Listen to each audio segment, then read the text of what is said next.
All right, the excitement is happening. We've got Indy week going on. How excited are you for all this? We're very thrilled, and it's been a busy time preparing for the race. But our race weekend kicks off on Thursday, July 13th, with the Indy Cycling Challenge. It's a new event we've added this year in support of Prostate Cancer Canada. It's a cycling event, Indy Cycling Challenge, and then we kick off our race weekend on Friday with Fan Friday. That's brought to you by the Ontario Honda dealers in support of Make-A-Wish Canada. And Fan Friday is just such a great attraction where fans can attend at no charge with a voluntary donation for that day. Our race weekend rounds up with the Saturday NASCAR Pinty Series attraction on the Saturday, and with our double feature on Sunday, July 16th, the Verizon IndyCar Series.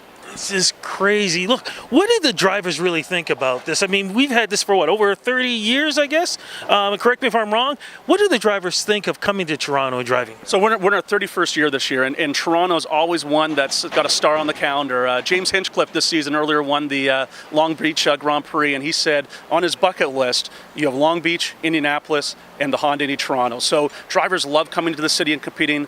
They love experiencing the sights and sounds of the city away from the racetrack, but more importantly, and equally important, they love competing in the streets of Toronto. Okay, let's talk about the track itself, because that's really the place that everybody's going to be. What's the track going to be like? And for folks who have never gone, where is the track exactly? So the track is Exhibition Place. We've been there for 31 years, and it's a great home for the city. It's very accessible via the TTC parking and the Metrolinx GO train. So for us, Exhibition Place is such a great venue to put on this beautiful race.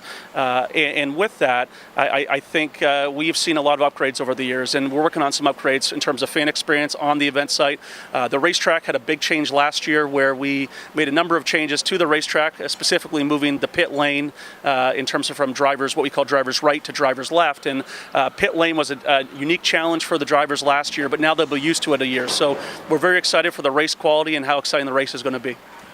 Drivers I've talked to before, they always say the toughest thing about this race is those turns. They're like, they drive them crazy. Well, the racetrack's so unique because they're competing on the streets of Toronto. They're competing on Exhibition Place property, on the lakeshore, and each street has its own unique characteristic. So as they're circling next to the Princess Gates, or they're coming around through Lakeshore at our turn 3, it is just such a unique characteristic each of our roads have. So they get used to it.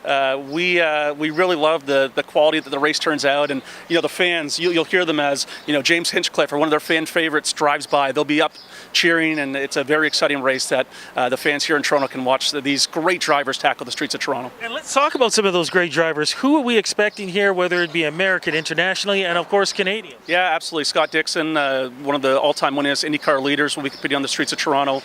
James Hinchcliffe, Canada's own, he competed with Dancing with the Stars last season and finished second. So James Hinchcliffe, who's Oakville's own and Toronto's own, will compete here on the streets of Toronto. Will Power, Simon Pagenaud, Graham Rahal, some of the world's best drivers that you can relate to. And then from NASCAR Pinty Series perspective, Andrew Ranger, Alex Tagliani will be competing on the Saturday, and DJ Kennington as well, in terms of our feature attraction on the Saturday. And you kind of mentioned it earlier when we first started this interview. As much as this is fun and everything, there's a charity aspect to this, always about charity and giving back. Absolutely. So on our Thursday, we kick off the Indy Cycling Challenge in support of Prostate Cancer Canada, and on the Friday, the Ontario Honda dealers in support of Make-A-Wish do the Fan Friday promotion where fans can enter free of charge with a voluntary donation. So for us, it's really great to give back to the community, and those two initiatives we think is a great way to kick off our race weekend. All right. Well, look, I got to let you get back to getting everything set up. So for folks who want to get tickets, just be involved. What can they do? Website, Twitter, anything else? Where can they go? Yeah, we're connected on social media channels, but the best place to get tickets, HondaIndy.com. All right, my friend. Cannot wait, and thank you again for this interview. Thanks, Rudy.